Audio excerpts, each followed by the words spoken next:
কোরবানি করো, কোরবানির রেগুলার গোস্ত খাইতে পারবা, সামরা আরে গোস্ত সিদ্ধ হইব, রুটিও বেলতে পারবো, এটি ঠিক আছে, কিন্তু আসমানে পৌঁছবে না, আল্লাহ নিবে না।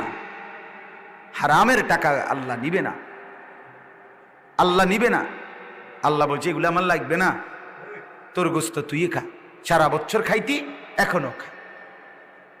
অতএব দুই কথা শেষ। কাযালিকা সাখখারাহা লাকুম লিতুকাব্বিরুল্লাহ আলা মা হাদাকুম। আল্লাহ বলে বান্দা শোনো, কোরবানির এই প্রাণীগুলোকে আমি তোমাদের জন্য অনুমতি দিয়েছি, সহজ করেছি, অধীনস্থ করেছি।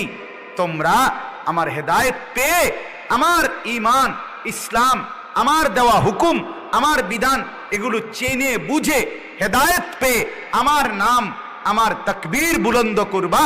এই জন্য আমি আল্লাহ তাআলা কোরবানির হুকুম দিয়েছি। ওয়াবাশশিরিল মুহসিনিন।